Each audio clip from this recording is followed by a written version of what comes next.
আসসালামু আলাইকুম। Basic IT একাডেমিতে আপনাদের সবাইকে স্বাগতম। সবাই কেমন আছেন? আমি আলহামদুলিল্লাহ অনেক ভালো আছি। অনলাইনে নিজেকে পরিচিত করতে বা নিজের একটি ব্যবসা ব্র্যান্ডিং করতে একটি প্রফেশনাল লোগো প্রয়োজন। আর সেই প্রফেশনাল লোগোটি যদি সম্পূর্ণ ফ্রিতে আপনি নিজেই তৈরি করতে পারেন তাহলে কেমন হয়? নিশ্চয়ই অনেক ভালো, তাই না? চলুন নিজে একটি প্রফেশনাল লোগো তৈরি করি, তাও আবার ক্যানভা দিয়ে এবং সম্পূর্ণ বিনামূল্যে। প্রফেশনাল লোগো ডিজাইনটি তৈরি করার জন্য আমরা যে ওয়েবসাইট ইউজ করব সেটি হচ্ছে ক্যানভা। আর ক্যানভা ওয়েবসাইট ইউজ করার জন্য আমরা চলে যাব গুগলে। গুগলে গিয়ে এই সার্চ অপশনে লিখে দিব ক্যানভা। ক্যানভা লেখার সাথে সাথেই আমাদের সামনে কিন্তু ক্যানভার ওয়েবসাইটে চলে আসবে। আমরা এখান থেকে এই ক্যানভার লিঙ্কের উপরে একটা ক্লিক করে দেব। ক্লিক করার সাথে সাথে ক্যানভার ইন্টারফেসটি আমাদের সামনে চলে আসলো। তো আমরা যেহেতু সরাসরি একটা লোগো ডিজাইন তৈরি করতে চাই, এই সার্চ অপশনে লিখে দিব লোগো। সম্পূর্ণ নিজে লোগো ডিজাইন তৈরি করার জন্য আমরা এখান থেকে ক্রিয়েট এ ব্ল্যাঙ্ক লোগো, এই যে প্লাস চিহ্ন এখানে একটা ক্লিক করে দেব। কারণ আমরা কিন্তু প্রিসেট দিয়ে আজকে কোনো কিছুই করব না, আমরা নিজের মতো করে চমৎকার একটা ডিজাইন তৈরি করতে চাই। আর শুরুতেই আমাদের সামনে ব্ল্যাঙ্ক একটা ডকুমেন্ট চলে আসে। তো আমরা এখান থেকে কালার দিতে চাই। এটা কিন্তু হোয়াইট দেওয়া আছে। আমি যদি মনে করি এটার কালার চেঞ্জ করব, তখন এটার উপর একটা ক্লিক করে দিলেই কালার একটা অপশন চলে আসবে।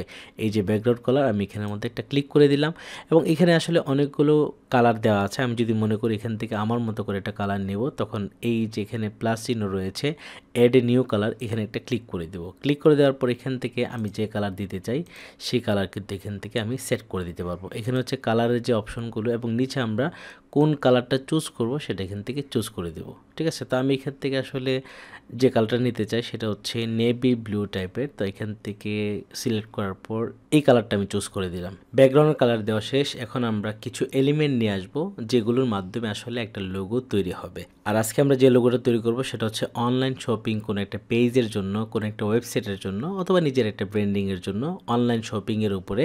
তো সেই জন্য আসলে বিভিন্ন এলিমেন্ট প্রয়োজন। সেই এলিমেন্টগুলো নেওয়ার জন্য আমরা চলে যাব বাম পাশে যে অপশনগুলো রয়েছে এখান থেকে এই যে এলিমেন্টে চলে যাব। এলিমেন্টে যাওয়ার পর এখানে সার্চ অপশন রয়েছে। আমি আসলে কি টাইপের এলিমেন্ট চাচ্ছি এখানে লিখে দেব। তো আমি এখানে শপিং টাইপের, যেহেতু শপিং নিয়ে আজকে একটা লোগো ডিজাইন তৈরি করব, এই শপিংয়ের মধ্যে একটা ক্লিক করে দেব। আমি এখানে লিখে দেব শপিং। শপিং লেখার সাথে সাথে আমাদের সামনে আবারও কয়েকটা অপশন চলে আসবে, অল গ্রাফিক্স ফটো। তো আমি এখান থেকে গ্রাফিক্সে ক্লিক করে দেব। এই গ্রাফিক্সে ক্লিক করে দিলে যে ছবিগুলো আসবে সেগুলোর পিছনে কিন্তু কোনো ধরনের ব্যাকগ্রাউন্ড থাকবে না। সেজন্য আসলে গ্রাফিক্সের মধ্যে যে ছবিগুলো আছে সেগুলো আমি নিতে চাই। এখানে দেখেন শপিংয়ের অনেকগুলো ডিজাইন রয়েছে। তো আমি এখান থেকে আসলে আমি কি ধরনের ডিজাইন নিতে চাই সেটা এখান থেকে আমার মতো করে চুজ করব। আপনি আসলে আপনার শপিংয়ের জন্য কি টাইপের ডিজাইন চুজ করতে চান সেটা এখান থেকে নিয়ে নেবেন। তো আমি একটা আইডিয়া দিচ্ছি, এই আইডিয়া দিয়েই কিন্তু আপনি আপনার মতো করে আপনার ডিজাইনটা করে নিতে পারবেন। এখানে দেখেন অনেকগুলো এলিমেন্ট রয়েছে। আমি এখান থেকে আমার মতো করে একটা ডিজাইন চুজ করে নিচ্ছি। তো আমরা যেহেতু ফ্রি লোগো ডিজাইন তৈরি করব, আমরা এখান থেকে ফ্রিগুলো খুঁজবো। এই যে এই ডিজাইনটা দেখতে পাচ্ছেন একদম ফ্রি, কারণ প্রো লেখা যেগুলোতে এগুলো নিতে গেলে কিন্তু আমাদের টাকা দিতে হবে। তো আমি এখান থেকে ফ্রি এলিমেন্ট, যে ব্যাগের একটা এলিমেন্ট রয়েছে এটার মধ্যে একটা ক্লিক করে দিচ্ছি। ক্লিক করার সাথে সাথে ব্যাগের ছবিটা কিন্তু আমার লোগো ডিজাইনের ব্যাকগ্রাউন্ড যেটা সেটার উপরে চলে আসে। আমি এটাকে মানে ডানে বামে যেখানে ইচ্ছা সেখানে রাখতে পারি। তবে আমি এটাকে মিডল খুঁজে পাবো এভাবে, যখন আমি মাঝখানে নিয়ে আসবো এটা হচ্ছে মিডল। তো আমি মিডল থেকে একটু পরে রাখবো, কারণ নিচে আমি লিখতে চাই অনলাইন শপিং। আসলে এই নামটা আমার মতো করে দিচ্ছি। আপনি যে নামে আসলে একটা অনলাইন শপিং করতে চান বা পেজের জন্য লোগো বানাতে চান সেই নামটা এখানে সেট করে দেবেন। তো আমি যেহেতু এটার চারপাশে একটা সার্কেল দেব লোগোটাকে আরও প্রফেশনাল করার জন্য, সেজন্য এটাকে একটু ছোট করে দিয়ে আমি চাইলে এত বড় রাখতে পারি। তো আমার এই এলিমেন্টটা দিয়ে দিলাম। এখন আমি লিখে দেব যে নামে আসলে লোগোটা বানাতে চাই। তো লেখার জন্য আসলে বাম পাশে যে অপশনগুলো রয়েছে এখান থেকে যে ট্যাক্সের উপর একটা ক্লিক করে দিব এবং এখান থেকে অ্যাড এ হেডিং এটার মধ্যে একটা ক্লিক করে দিব। ক্লিক করে দেওয়ার সাথে সাথে লেখার অপশন চলে আসে। এখানে আসলে লিখে দিতে চাই আমি যে নামে লোগোটা করতে চাই। তো আমি এখানে লিখে দিব অনলাইন শপিং। ঠিক আছে, আমি এই নামেই লোগোটা করতে চাই। আপনি আপনার মতো করে যে নামে করতে চান সেই নামটা এখানে বসিয়ে দিবেন। ঠিক আছে, আমি এটাকে আরেকটু নিচে দিতে চাই বা এখানে রাখতে চাই। এটাকে কিন্তু আমি আসলে আরও ডিজাইন করতে পারি, কালার করতে পারি, এটার মধ্যে ইফেক্ট দিতে পারি। যেহেতু পিছনে ব্যাকগ্রাউন্ডটা নেভি ব্লু এবং এই লেখাটা হচ্ছে অনলাইন শপিংয়ের সাদা, এটা কিন্তু ওই ব্যাকগ্রাউন্ডের মধ্যে চমৎকার ফুটে উঠছে। সেজন্য আসলে আমি আলাদা আর কিছু বসাতে চাই না। এখান থেকে যদি আমি মনে করি ইফেক্ট দিব, এই যে এখানে রয়েছে ইফেক্ট, এখানে ক্লিক করলে এখান থেকে আমি বিভিন্ন ধরনের ইফেক্ট কিন্তু অ্যাড করতে পারি। এটা দিতে পারি, এটা দিতে পারি, এটা দিতে পারি। ঠিক আছে, অনেক ধরনের ইফেক্ট রয়েছে। তো আমি আসলে এগুলো না করে নর্মাল যেটা রয়েছে সেটাই রাখতে চাই। রাখলাম। রাখার পরে এটাকে আমি যখন বাইরে ক্লিক করে দেব তখন বসে যাবে। তো এটাকে আমি এমন একটা শেপে রাখতে চাই যাতে লেখা এবং ব্যাগের ছবিটা একদম মাঝামাঝি থাকে, ঠিক আছে। আমি এটাকে এখানে রাখবো এবং এই লেখাটাকে একটু উপরে নিয়ে গেলাম, ঠিক আছে। এখন দেখুন মোটামুটি মাঝখানে, এরপর যদি মনে হয় যে আরেকটু ছোট করা দরকার আমরা ছোট করব। তো এখন আমি যে কাজটা করব সেটা হচ্ছে অনলাইন শপিংয়ের নিচে ছোট করে একটা সাব হেডিং দিতে চাই। সেটা আসলে বিভিন্ন ধরনের স্লোগান হতে পারে, কারণ অনলাইন শপের একটা স্লোগান থাকলে সেটা সুন্দর হয়। তো আমি এখানে একটা স্লোগান দিয়ে দিচ্ছি, আপনি আপনার মতো করে একটা স্লোগান দিতে পারেন, ঠিক আছে। তো আমি এখান থেকে অ্যাড এ হেডিং না দিয়ে এখন অ্যাড এ সাব হেডিং এটার মধ্যে একটা ক্লিক করে দেব। ক্লিক করার সাথে সাথে লেখার জায়গাটা কিন্তু এখানে চলে আসে। আমি এখানে লিখে দেব আমি যে স্লোগানটি দিতে চাই সেটা হচ্ছে ইজি সলিউশন, ঠিক আছে।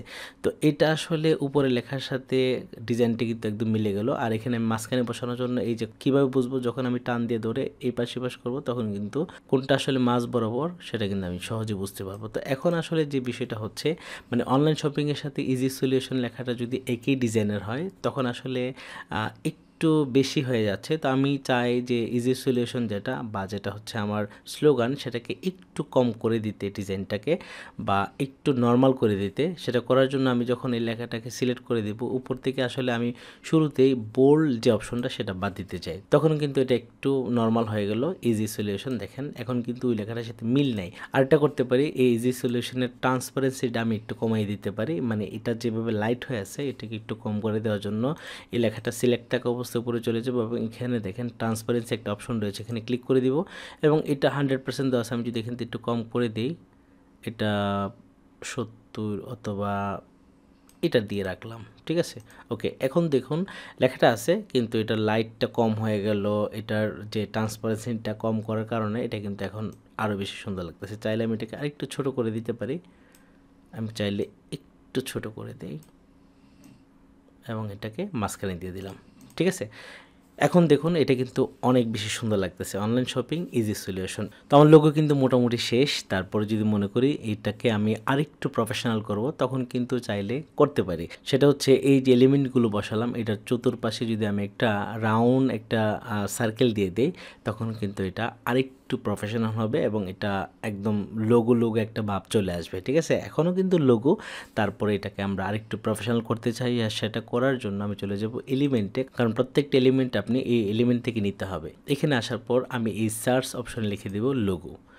লোগো লিখে সার্চ করার পর এখানে যে অপশনগুলো আসছে এখান থেকে আমি গ্রাফিক্সের মধ্যে একটা ক্লিক করে দেবো এবং এখানে দেখেন লোগোর অনেকগুলো এলিমেন্ট চলে আসছে। এখান থেকে আমার পছন্দ মতো একটা রাউন্ড শেপের এলিমেন্ট নিতে চাই। আমি এখান থেকে এই যে এলিমেন্টটা রাউন্ড থেকে একটু ভিন্ন টাইপের এটার মধ্যে একটা ক্লিক করে দেবো। ক্লিক করে দেওয়ার সাথে সাথে এই সার্কেল এলিমেন্টটা কিন্তু আমার লোগোর উপরে চলে আসলো। এখন আমি এটাকে আমার মতো করে বড় ছোট করে আমি যতটুকু রাখতে চাই সেই প্রয়োজন অনুযায়ী বড় ছোট করে দেবো, ঠিক আছে। আমি এটাকে এভাবে বড় করে দিলাম এবং এটাকে যদি এখন মাঝখানে রাখি, এই যেটা হচ্ছে মাঝখানে, আমি যদি এখন বাইরে ক্লিক করি দেখুন এখন লোগোটা কিন্তু একদম প্রফেশনাল একটা ডিজাইন হয়ে গেল।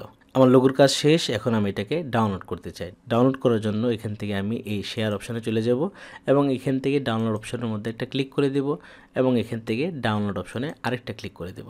ক্লিক করে দেওয়ার সাথে সাথে লোগোটা কিন্তু আমার কম্পিউটার বা ল্যাপটপের মধ্যে ডাউনলোড হয়ে গেল। আমরা ওপেন করে দেখতে চাই, এই ডাউনলোড অপশনে চলে যাব এবং এখান থেকে এই যে ফোল্ডারে ক্লিক করে দেব। ক্লিক করার সাথে সাথে আমরা কিন্তু ডাউনলোড অপশনে চলে আসলাম। এই যে দেখতে পাচ্ছেন লোগো, আমি যদি এর মধ্যে ডাবল ক্লিক করে দিই, এই হচ্ছে অনলাইন শপের প্রফেশনাল লোগো। আজকের ভিডিওটি আপনাদের কেমন লেগেছে? যদি ভিডিওটি ভালো লাগে তাহলে অবশ্যই ভিডিওতে একটা লাইক দিয়ে ভিডিওর নিচে কমেন্ট করে আপনার ভালো লাগার বিষয়টি আমাকে জানিয়ে দিন এবং এই ভিডিওটি যদি অন্যদের জন্য প্রয়োজনীয় মনে হয় তাহলে আপনার পরিচিত বন্ধু বান্ধবদের মধ্যে ভিডিওটি শেয়ার করে দিন। আজকের ভিডিওটি এখানে শেষ করছি। দেখা হচ্ছে আমাদের পরবর্তী নতুন কোনো ভিডিওতে। ভালো থাকবেন সবাই। আল্লাহ হাফেজ।